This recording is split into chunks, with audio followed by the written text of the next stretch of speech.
अगर देश की हालत सुधारनी है, गरीबी मिटानी है और किसानों की हालत में सुधार करके उनका जीवन स्तर ऊपर उठाना है तो सबसे पहले कृषि क्षेत्र की हालत सुधारना सबसे आवश्यक है। नमस्कार, मैं हूं आलोक और आप देख रहे हैं वी नेशन न्यूज।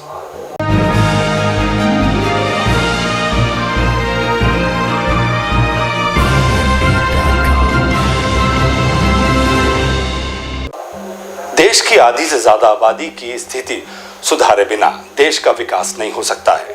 इसलिए जरूरत है इसकी महत्ता को कागजों से निकालकर किसानों के बीच ले जाने की। मगर जैसे कृषि प्रधान देश में किसान की स्थिति देखकर देश के तमाम विकास के दावे बेमानी लगते हैं। इसका एक कारण सरकार द्वारा किसानों पर जितना ध्यान देना चाहिए उतना नहीं देना है।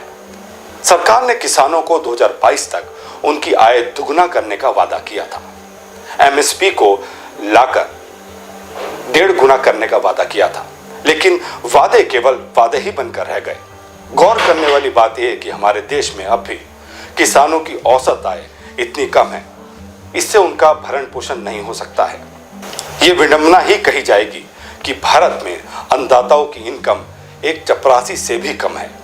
सरकार की तमाम कोशिशों और दावों के बावजूद देश के किसानों की हालत में कोई क्रांतिकारी सुधार नहीं दिख रहा है। उनकी इस बदहाली के पीछे कहीं ना कहीं सरकार की नीतियां ही जिम्मेदार हैं। जहां कृषि को कभी भी देश के विकास की मुख्य धारा का मानक समझा ही नहीं गया, बीज और खाद्य आदि के नाम पर छिटपुट सब्सिडी और कृषि ऋण के अलावा किसानों के लिए आज भी कोई विशेष सरकारी सुविधा नहीं है। यही वजह है कि किसानों के सामने हमेशा संकट बना रहता है। प्राकृतिक आपदा या अन्य किसी कारण से फसल बर्बाद हो गई तो खेती के लिए लिया गया कर्ज ना चुकाने के कारण किसानों के सामने रोटी के भी लाले पड़ जाते हैं और निराशा आत्महत्या तक ले जाती है। वहीं जरूरत से ज्यादा उत्पादन भी आफत का कारण बन जाता है, क्योंकि उसे उसकी फसल का उचित मूल्य नहीं मिल पाता है और उसे उन्हें औने पौने दामों में बेचना पड़ता है। यदि किसान का उत्पादन अधिक हो जाए तो भी सरकार हाथ खड़े कर देती है और कम रहे तो भी सरकार को परेशानी होने लगती है। भारत में तकरीबन 60% आबादी कृषि से जुड़ी है। सरकार द्वारा किसानों की आय बढ़ाने के लिए तमाम योजनाएं चलाई जा रही हैं, फिर भी उनकी आर्थिक स्थिति अच्छी नहीं है। पिछले 1.5-2 दशकों से जो भी सरकारें बनी उसने कृषि क्षेत्र की उपेक्षा की। बेशक कृषि क्षेत्र के लिए कई परियोजनाएं शुरू की गई हैं, लेकिन उनका इंप्लीमेंटेशन ठीक ढंग से नहीं किया गया।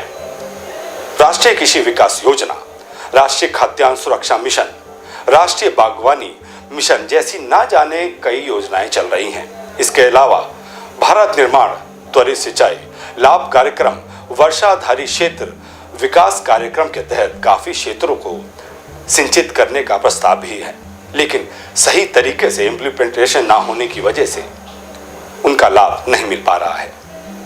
अक्सर ये बात कही जाती है कि हमारी अर्थव्यवस्था सबसे चमकदार अर्थव्यवस्थाओं में से एक है, लेकिन चमकदार अर्थव्यवस्था में इस दाग को सरकार नहीं मिटा पाती कि दुनिया में सबसे अधिक कुपोषण से मरने वाले बच्चों की संख्या भारत में ही है। यही एक सच्चाई है जिसे कोई सरकार स्वीकार करना नहीं चाहेगी। भले ही ऊंची विकास दर अर्थव्यवस्था की गतिशीलता का पैमाना हो, मगर खाद्य असुरक्षा को लेकर कृषि प्रधान देश ही ऐसी दुर्दशा होना निश्चित ही गंभीर बात है। गौरतलब है कि भारत की आबादी 141 करोड़ के ऊपर जा चुकी है। द मिलेनियम प्रोजेक्ट की रिपोर्ट में कहा गया है कि सन 2040 तक भारत की आबादी लगभग 157 करोड़ हो जाएगी। ऐसे में सभी लोगों को भोजन मुहैया कराना एक बड़ी चुनौती होगी। असल में कृषि क्षेत्र जिस घोर संकट में फंसा हुआ है उसका एक बड़ा कारण किसानों की आत्महत्याओं में दिखाई पड़ रहा है। कुल मिलाकर कहा जा सकता है कि कृषि प्रधान देश भारत में कृषि और किसान कितनी मुश्किलों से गुजर रहा है, ये जानने के लिए तो किसी अध्ययन या शोध की जरूरत सरकार को नहीं होनी चाहिए। बरसों से देश के विभिन्न हिस्सों से किसानों द्वारा आत्महत्या करने की खबरें आ रही हैं, तो दूसरी तरफ तेजी से खेती से विमुख हो रहे किसानों की संख्या भी लगातार बढ़ रही है। ऐसे हालात में खासकर तब जबकि बेलगाम आबादी के लिए मंडराते खाद्यान्न संकट के मद्देनजर सरकार एक और हरित क्रांति की जरूरत पर जोर दे रही है।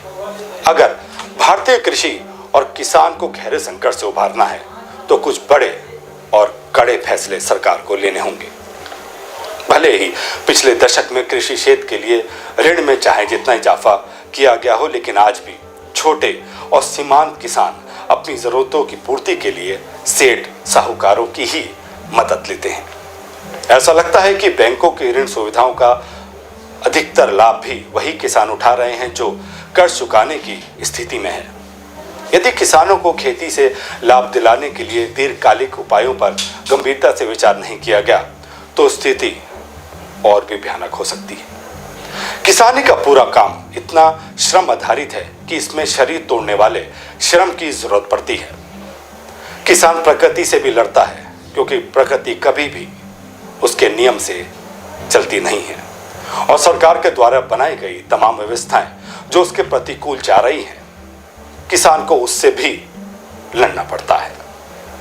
साफ है, लागत खर्च बढ़ने से देश के किसानों की स्थिति दिन पर दिन बदतर होती जा रही है। यहां तक उन्हें अपनी फसल का उचित मूल्य भी नहीं मिल पा रहा है। यही वजह है अब किसानों के लिए खेती लाभप्रद व्यवसाय नहीं रह गया है और खेती से मोहभंग के कारण लगातार रोजगार के वैकल्पिक उपायों को अपना रहे हैं। अगर किसानों और कृषि के प्रति यही बेरुखी रही तो वो दिन दूर नहीं जब हम खाद्य असुरक्षा की ओर तेजी से बढ़ेंगे, जो कि देश की खाद्य सुरक्षा के लिए खतरे का संकेत है।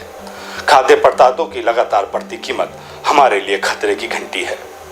आयातित अनाज के भरोसे खाद्य सुरक्षा की गारंटी नहीं दी जा सकती, इसलिए जरूरत है इसकी महत्ता को कागजों से निकालकर किसानों के बीच ले जाने की।